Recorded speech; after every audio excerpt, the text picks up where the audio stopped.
How did one backup plan joke end with legal papers pressed into my hands in the lobby at work? Why did he stay silent for weeks, then answer me in public with rules that started the same day? My name is Dulcinea Holt-Park, but everyone calls me Della because it sounds easier and softer. I worked as a project coordinator at a marketing firm, and I liked being the one who kept things moving. I liked lists. I liked deadlines. I liked when people said I was the reason the team did not fall apart.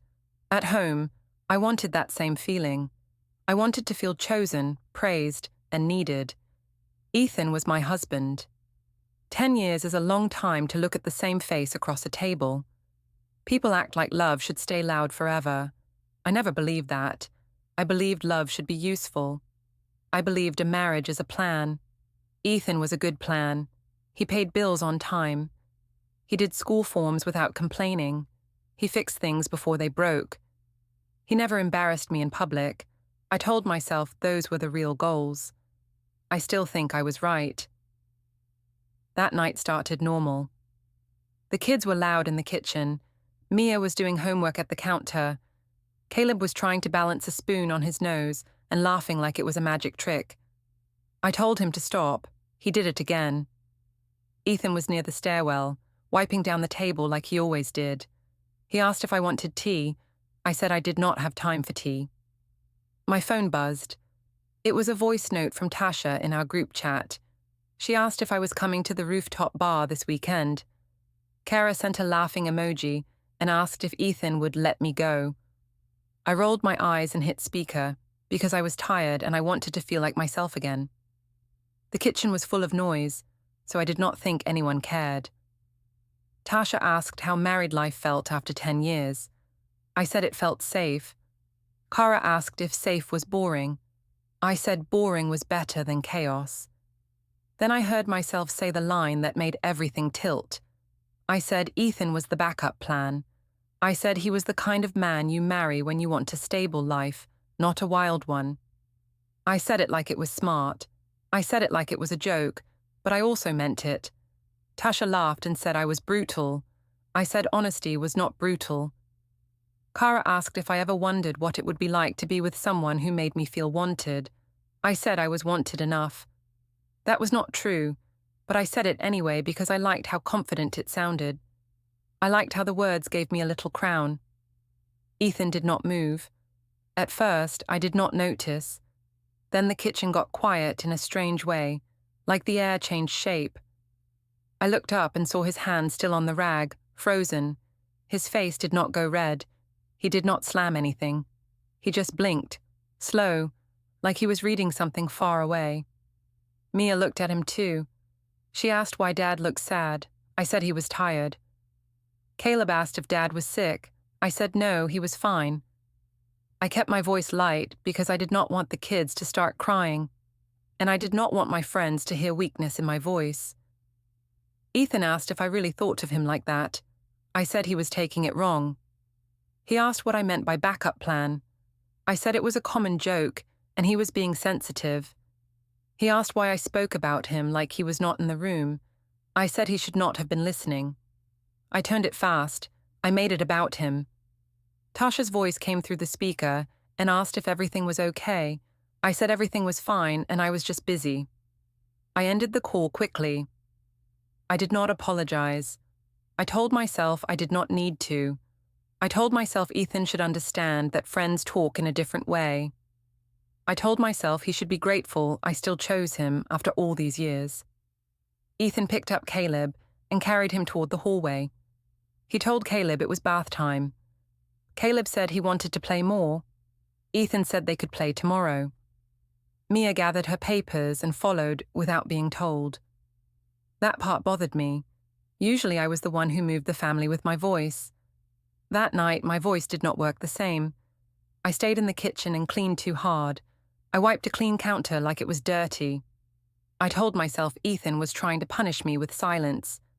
I told myself he wanted me to beg. I promised myself I would not beg. I had pride. I had self-respect. That is what I called it. But it was really fear of losing control. Later, I went upstairs. Ethan was in the bedroom, not on the bed, but by the dresser. He was folding shirts, slow and neat. He asked if I wanted to talk. I said there was nothing to talk about. He asked if I meant what I said. I said he was twisting my words. He asked why I did not just say sorry. I said sorry would mean I did something wrong. And I did not. He looked at me for a long time. Then he asked if I was happy. I said happiness is not the point of marriage. I said responsibility is the point. I said I carried so much for this family. I said he had no right to act like a victim because of a joke. I made my tone firm, like I was teaching him something. He did not raise his voice. He did not call me names.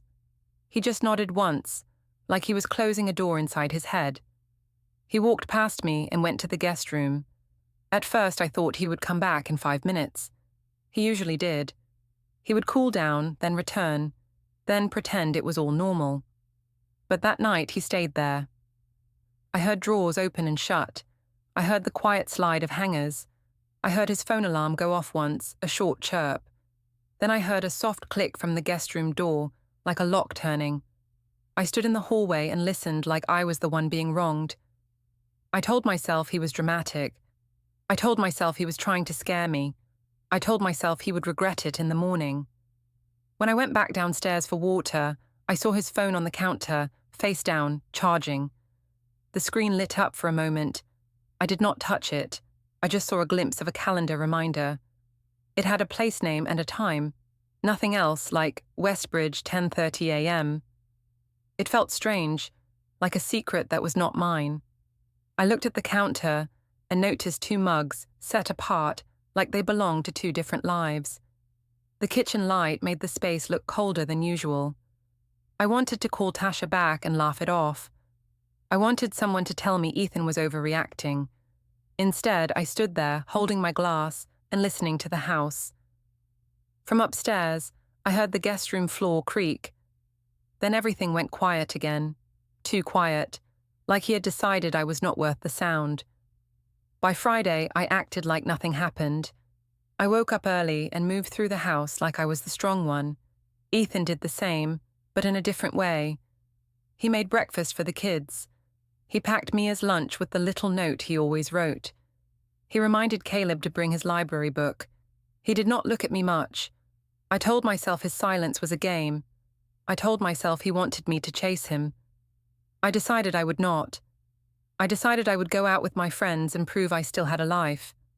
I wanted pictures. I wanted laughs. I wanted a room where people looked at me like I was interesting. At work, I checked my phone too often. Ethan did not send any angry texts. He did not call. That made me feel restless, like I had nothing to fight against. I even typed a message once, then deleted it. I told myself I did not owe him comfort. In the afternoon, Tasha sent a selfie from the rooftop bar area and said the place was perfect. Kara asked what I was wearing. I said I would wear the black dress because it made me look sharp. Tasha asked if Ethan was coming. I paused before I answered. I said he could come if he wanted, like I was doing him a favor. When I got home, Ethan was in the living room with Caleb building blocks. Mia was drawing at the coffee table.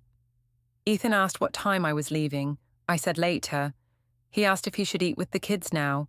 I said yes, because I did not want to eat at home anyway. He asked if I wanted him to come. I said he could, but he should not act weird. He looked at me and asked what weird meant. I said I did not want him to sulk. He asked if I thought he was sulking or just quiet. I said quiet was the same thing when it was used to punish someone. He did not argue. He just said he would get ready. That annoyed me. I wanted him to refuse so I could tell everyone he was mean. Instead, he agreed, calm, like he did not care. I told myself he was faking it. On the drive there, I practiced my story in my head.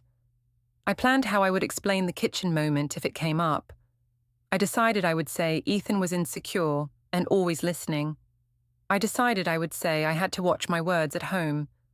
I liked how that made me sound like a victim. The rooftop bar was loud and bright.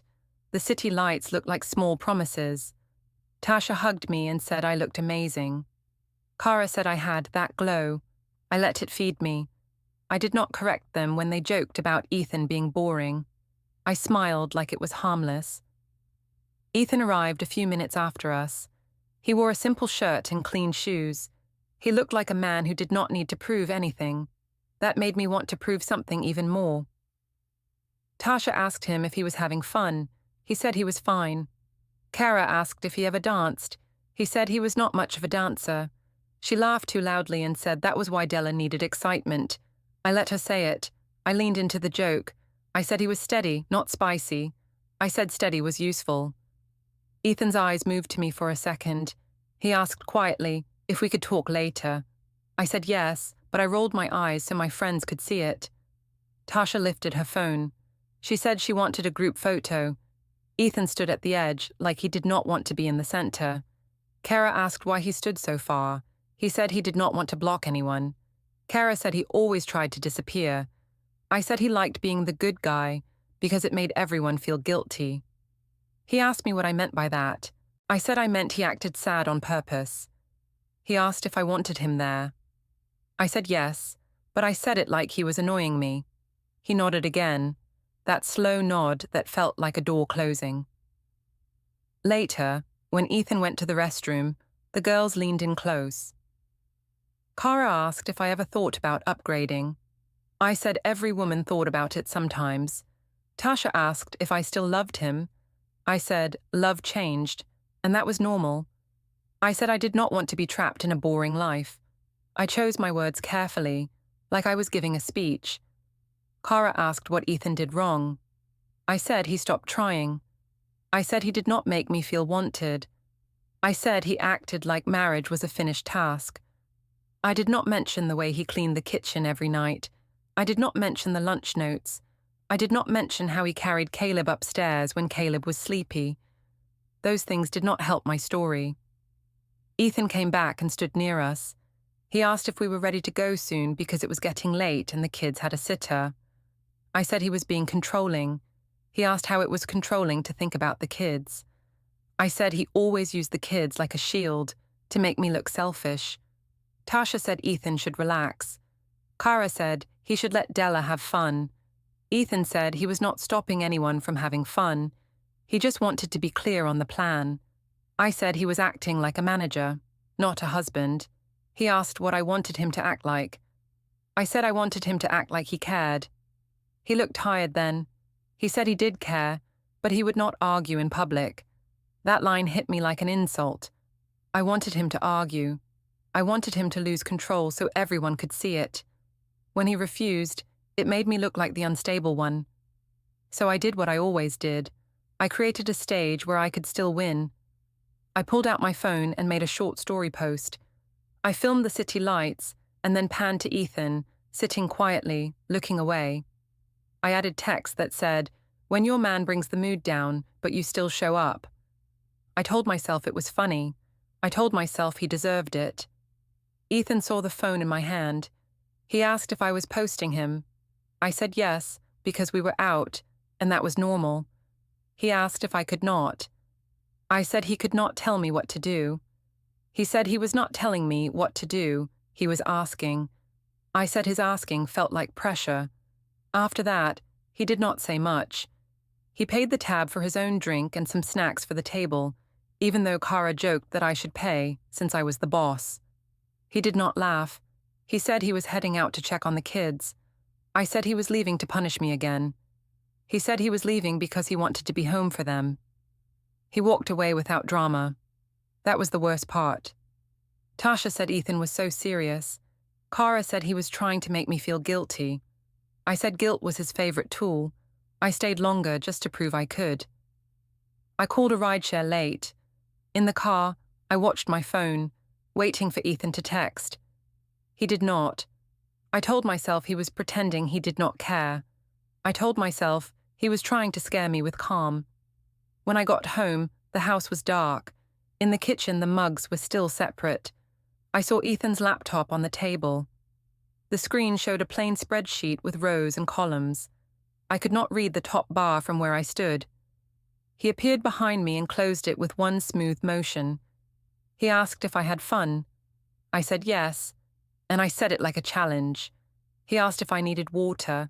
I said no. He asked if I could keep my voice down because the kids were asleep. I said he always tried to control the house. He did not respond.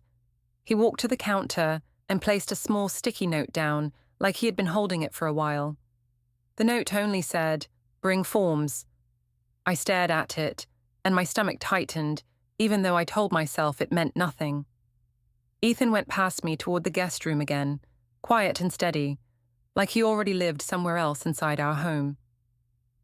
Monday morning felt like a reset, but it was not. It was like a new mask over the same bruise. I went to work early, not because I had to, but because I wanted space where Ethan could not watch me. I told myself I needed peace. I told myself I was protecting my energy. Really, I wanted a place where I could be admired again. The office was bright and busy. People talked about weekend plans. Megan asked how my weekend was. I said it was fine and we went out. She asked if Ethan came. I said yes, and I made a small face like it was a chore. She laughed like she understood. I liked that. I liked when people took my side without asking questions. At my desk, I saw Noah's name pop up in my messages. He asked if the client deck was ready. I said I would send it soon. Then he asked if I wanted coffee. I told myself it was work. I told myself it was networking. I told myself I deserved someone who noticed me. We met in the lobby cafe downstairs, where everyone pretended it was not flirting because it looked professional. Noah asked how things were at home. I said Ethan was being weird. He asked what weird meant. I said Ethan got quiet and acted hurt over jokes. Noah said that sounded exhausting. I said it was. I leaned into it, like I was a tired hero carrying a heavy man. Noah asked if I felt appreciated. I said not really. He said I deserved appreciation. That word landed in my chest like warm water. I did not stop it. I let it soak in. I told myself Ethan had stopped trying, so I had the right to feel wanted somewhere else. That afternoon, I stayed late.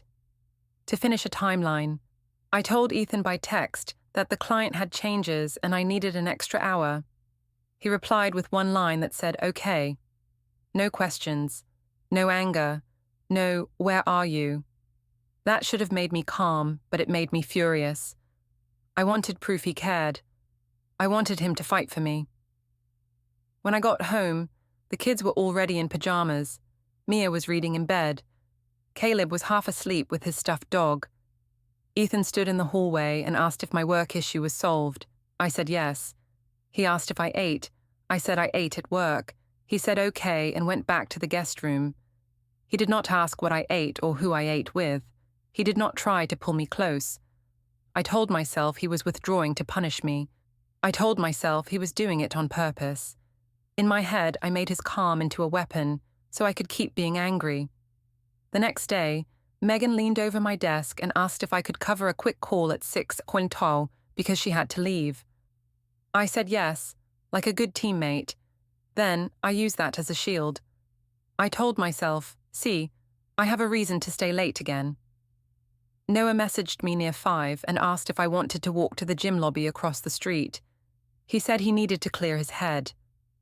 I told myself it was harmless. I told myself I was just walking. I met him anyway. The gym lobby smelled like clean soap and rubber mats. People came in and out with water bottles. Noah stood close, but not too close. He asked if Ethan ever made me feel like I was the only person in the room. I said not anymore. He said he could make me feel that way. I laughed like it was silly, but my face got hot. He asked why I stayed in a marriage that made me feel small. I said I stayed for the kids and stability. He said stability should not cost my happiness. I told myself he was wise. I did not tell myself he was selfish. I wanted the story where I was a good woman trapped in a dull life. When I got home, Ethan was at the kitchen table with a folder. It was plain, just a thick stack of something inside. I could not see any labels from where I stood. He slid it into a drawer when he noticed me. I heard the drawer close and then a small click, like it locked. He asked if I was working late again. I said yes, and I added that Megan needed help. He asked if Megan thanked me. I said yes. He asked if I was tired. I said I was tired of being treated like a problem. He looked at me and asked how he treated me like a problem. I said his silence made me feel guilty for living. He did not argue. He just said he would take the kids to school in the morning. The third day, I pushed harder. I wore a nicer outfit to work than I needed. I did my hair in a way Ethan used to notice. I wanted attention. I told myself it was for me. Noah noticed right away. He said I looked great. I said thanks, like it meant nothing. It meant everything. He offered to drive me to the parking garage after our late meeting because it was dark outside. I said I was fine. He said he was just being kind. I said okay, like I had no choice. In the parking garage, the lights flickered in places. Our footsteps echoed. Noah asked if Ethan ever checked my phone. I said Ethan was not that type, but he was controlling in other ways. That was not fair, but I said it because it made me sound trapped. Noah asked if I ever thought about leaving. I said I thought about it, but I could not because Ethan would make it hard. Noah said he hated that for me. He said I should have freedom. He moved a little closer. He asked if he could hug me.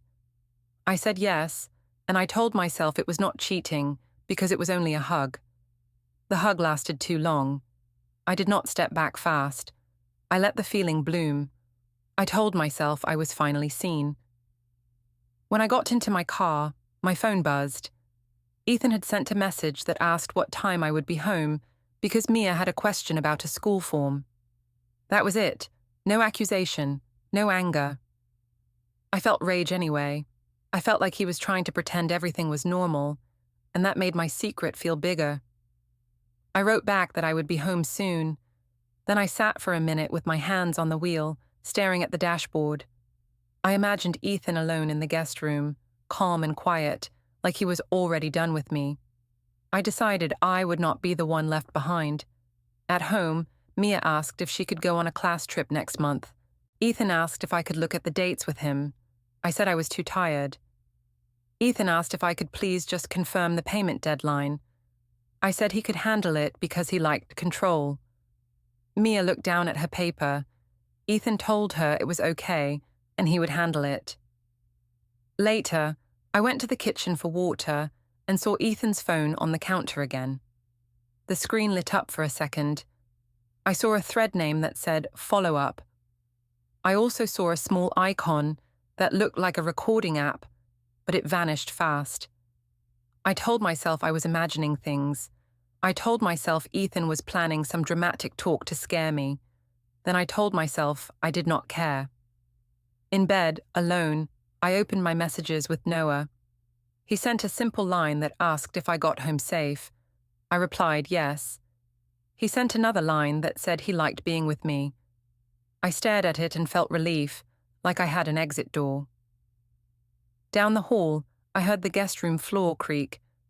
Then I heard the soft hum of something electrical, like a small device turning on and off. It could have been anything. It could have been nothing. But my chest tightened anyway, and I hated Ethan for making me feel watched, even when he did not say a word. The restaurant was one of those places with long tables and loud lights, where families went to prove they were still a family. Janet picked it. She said it would be good for everyone to sit together and clear the air. I said that sounded fair, but I did not want fairness. I wanted witnesses. I arrived first with the kids because I told Ethan the start time was earlier than it was. I said I did it because the kids needed to settle. Really, I wanted my side of the table filled before he walked in, like a court where I already had the jury. Janet and Rick came in right after us. Janet kissed my cheek and asked if I was okay. I said I was trying my best. Rick asked where Ethan was. I said he was probably taking his time to make a point. Brielle arrived next, already talking about how men get soft when they are comfortable. Tasha and Kara came in dressed like it was an event. They hugged me and asked if I was ready to have fun. I said I was, because I wanted to sound strong.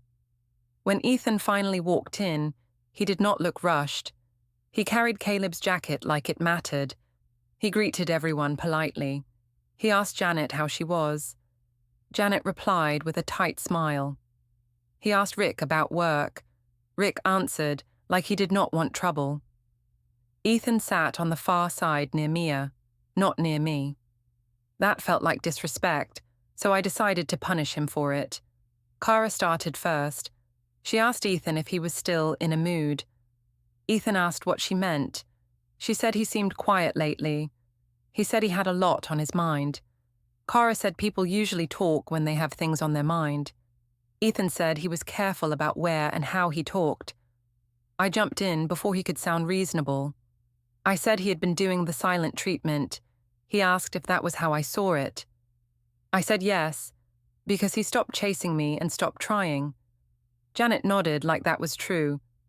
Brielle said he was acting like a victim. Tasha laughed and said he was so serious. I watched Ethan's face, waiting for anger. He did not give me any. The waiter asked for drinks. Ethan ordered water. Kara joked that he always acted like he was at a meeting. I said he liked to be the good man in front of everyone. Ethan asked what I wanted from him tonight. I said I wanted honesty. He said he also wanted honesty. That made me feel exposed, so I turned it back into a joke. I said everyone knew marriage was about choosing the best option at the time. I said Ethan was reliable. I said he was safe. I said safe was not exciting, but it paid the bills. I said it like it was a compliment. People laughed because they thought I was clever.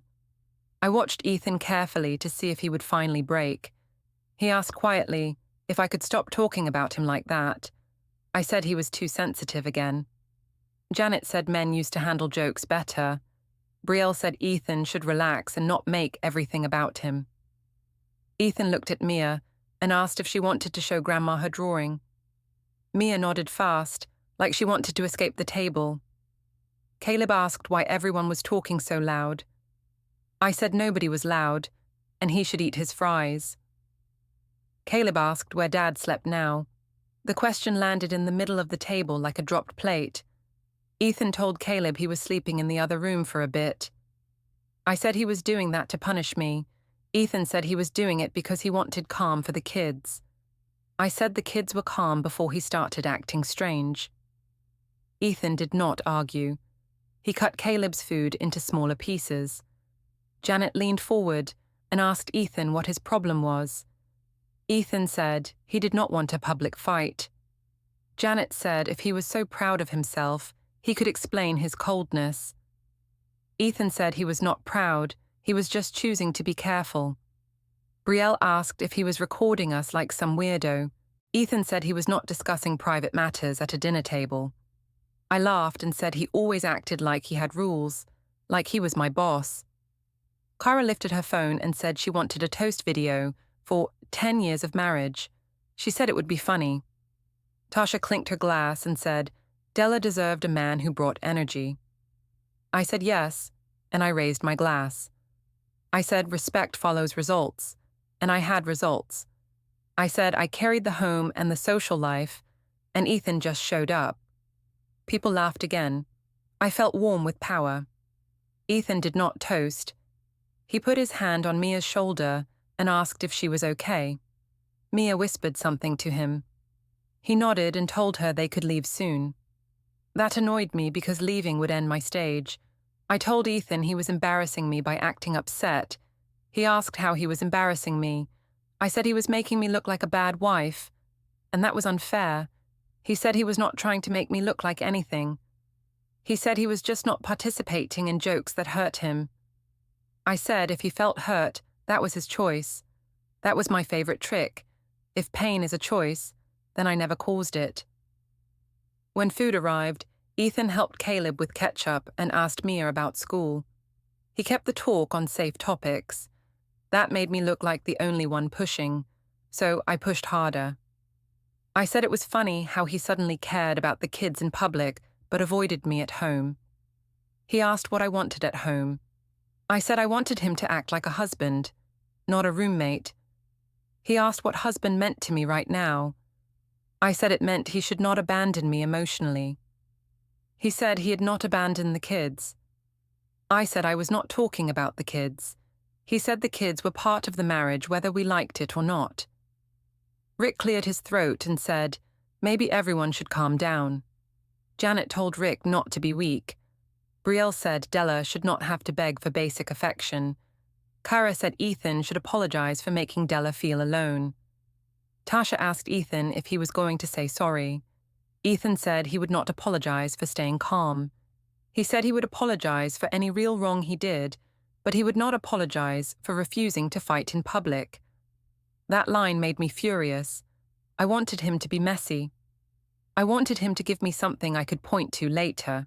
Instead, he stayed clean. Ethan asked the waiter for boxes. Janet said he was leaving like a child. Ethan said Mia looked tired and Caleb had school. He stood, helped Mia with her coat, and lifted Caleb like he weighed nothing. He told everyone good night. He told Janet he hoped she got home safe. He told Rick he would text about the kids' schedule for next week. Then he walked out. For a moment, the table went quiet. Then Kara said he was doing it to punish me. Tasha said he was trying to make me chase him. Brielle said I should not chase. Janet said Ethan was disrespectful. I nodded and let them build my story for me. On the way home, I checked my phone too much. Ethan did not send a message. I told myself he was enjoying control. I told myself he was cruel in a quiet way. The next afternoon, I went to the school pickup line early. I wanted to be seen. I wanted other parents to see me as the steady one. Ethan's car pulled in behind me later than usual, and that irritated me. When we got to the front, Mia came out first, carrying papers. Caleb followed, holding his teacher's hand for a second. Mia opened my door and climbed in. She asked if I was mad at Dad. I said no, and I said Dad was the one being difficult. She asked why Dad slept in the other room.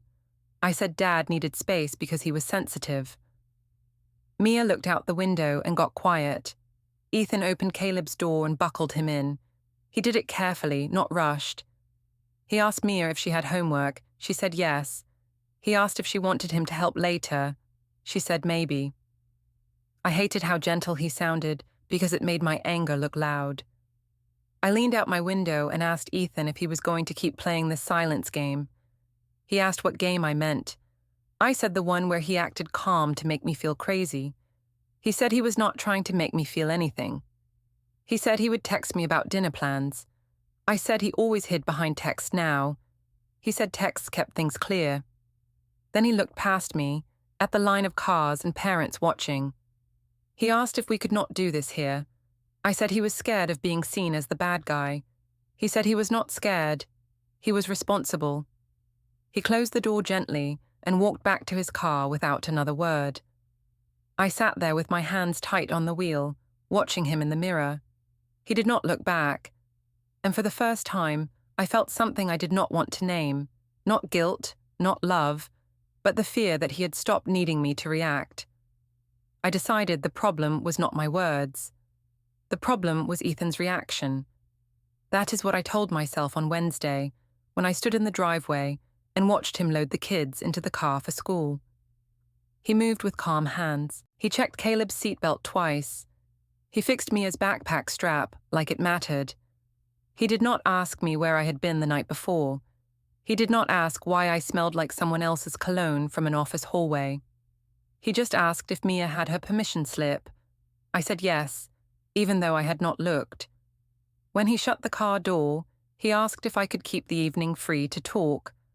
I said I was busy. He asked what I was busy with. I said work.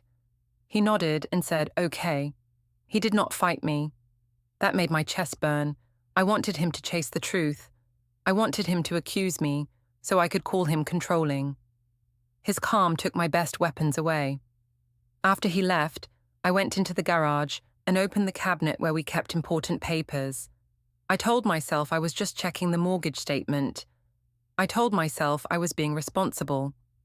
But what I really wanted was proof that Ethan had done something sneaky. I wanted something I could show people. The folder looked thinner than I remembered. The envelopes were stacked neat, almost too neat. I reached deeper and felt empty space where there used to be old statements. I went back inside and opened my banking app.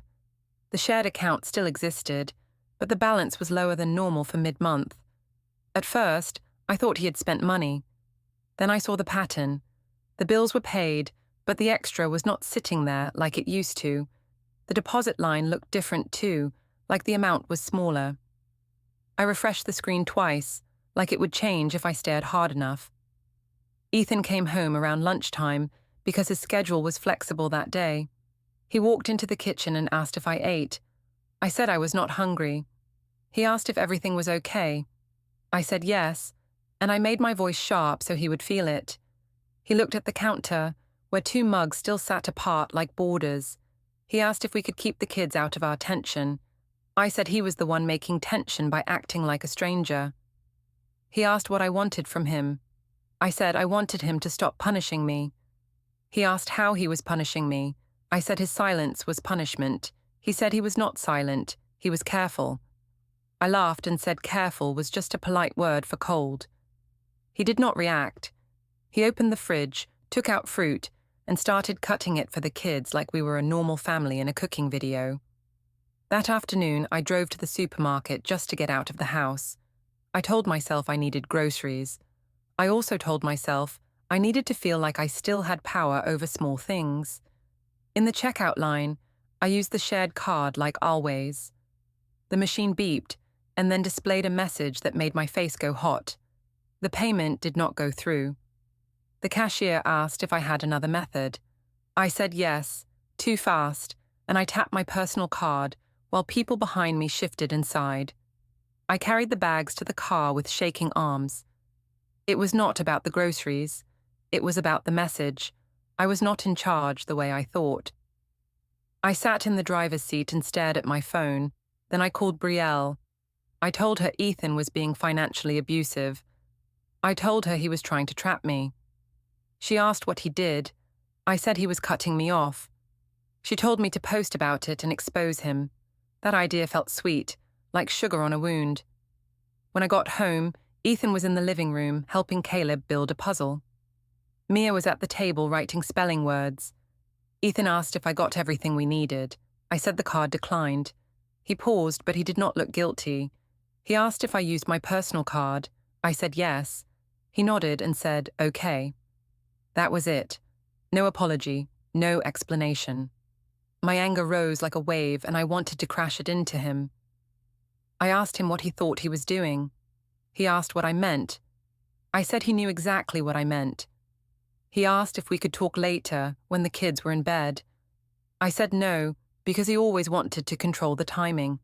He said he wanted a calm talk, not a scene. I said he only wanted calm because he was afraid of being seen as the bad guy. He looked at Mia and asked her to wash her hands for dinner. Mia obeyed quickly, eyes down. After dinner, I followed Ethan into the hallway.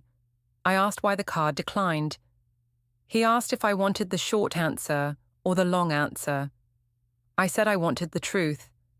He said the truth was that we needed clear spending, because things were unstable. I asked what was unstable. He said our trust was unstable. I asked if he was accusing me of something. He said he was not accusing, he was observing. That word made me furious. Observing sounded like I was a project. I told him he was paranoid. He asked why I called him paranoid when he asked for clarity. I said because he was looking for problems. He asked if there were problems to find. I said no. I said he was making them up. He asked if I was seeing someone. My stomach dropped, but I kept my face calm. I said he was insane. I asked why he would even ask that. He said my schedule changed, and my stories did not match the timing. I said I worked hard, and he should be proud. He asked why my badge times at the office did not match the times I told him I was in meetings. I froze for a second, then I attacked. I asked why he was tracking me. He said he was not tracking me. He was matching what I said to what existed. I told him that was creepy. I told him he was turning into one of those men who control women. I told him he was making me feel unsafe emotionally. He asked what unsafe meant. I said it meant I could not breathe in my own home. He said he did not want me to feel that way. Then he said, evenly, that feelings did not change facts. That line felt like a slap, even though he did not raise a hand. I wanted to call my mother and cry loud enough for Ethan to hear. I wanted to take a photo of his face and tell the internet he was a monster. I wanted to win the crowd. Instead, I stood there, and my mouth kept moving. I said, if he kept treating me like a suspect, I would tell everyone what kind of husband he was. He asked what I planned to tell them. I said I would tell them he ghosted me in my own home. He asked if I thought that was fair. I said fairness was not my job when I was being hurt. He said the kids were watching us become enemies. I said the kids were fine until he got dramatic. From the living room, Mia called my name and asked if she could have water. Ethan answered her instead. He said she could, and he brought it to her with a steady hand. He asked her to go brush her teeth after. Mia nodded, quiet. Caleb yawned and leaned against the couch cushion. The house looked normal, but it felt like a stage after the actors left. Later, when the kids were in bed, I heard a low hum from the office corner again, like a printer warming up, then stopping. I walked past and smelled toner, faint in the air. Ethan stepped out with a plain folder tucked under his arm. I could not see what was inside. He did not wave it. He did not threaten me with it. He just held it like something heavy that belonged to him. He asked if I wanted to talk now. I said yes, because I needed to regain ground. I told him he was punishing me with money and silence. He asked what I wanted from him, exactly. I said I wanted him to act like my husband, and not like a stranger with rules. He looked at me for a long moment, like he was measuring the cost of every word. Then he said he would handle it properly, and he walked back toward the guest room without looking over his shoulder. I walked into the office tower like it was any other Thursday. I wore my badge on purpose, like a shield. I told myself Ethan would cave soon. I told myself his properly line was just drama. I even planned to text Kara at lunch and say he was still trying to scare me with silence. In the lobby, the security desk was busy. 2 people waited for elevators. I saw Megan from HR near the coffee kiosk. She lifted her chin at me like she wanted to talk later. I looked away because I did not want a lecture. Then a man in a neat jacket stepped toward me and asked if I was Dulcinea Holt-Park. I said yes and asked who he was. He said he was there to deliver documents and asked me to confirm my name again. I laughed, sharp, and said this was not a good time. He said he understood, but he still needed to complete service. He held out a thick envelope. My hands did not move at first. I felt heat rise up my neck because people were watching. I asked if Ethan sent him. He said he could not discuss that and asked me to accept the papers. I said he was trying to embarrass me. He said he was only doing his job. Megan walked closer and asked what was going on. I said it was personal. The security guard looked over and asked if everything was okay. I said yes, too loud. I took the envelope because refusing would look worse. The man asked me to sign a small screen. I signed with a shaking finger and told him this was ridiculous. He said thank you and said I was officially served at this time and location. Then he left like I was nothing. I opened the first page right there because I needed to know what Ethan was claiming. My eyes hit words that felt heavy. It was not a love letter, it was a formal filing. It listed dates, public posts, and a pattern of humiliation. It included a request for temporary rules, starting today. I told myself it was manipulation. I told myself he was trying to control me with paper, but the pages were calm, structured, and clear. They set a parenting schedule with exact pickup times. They set a temporary money plan for bills and child expenses. They included a rule about public disparaging posts while things were pending. Megan asked if I needed to step into her office. I said I was fine. My phone buzzed. It was a text from Ethan. He said he would only communicate about the kids through a co-parenting app now, and he asked me to confirm I saw the schedule. I stared at the lobby floor and realized the silence was never weakness. It was preparation.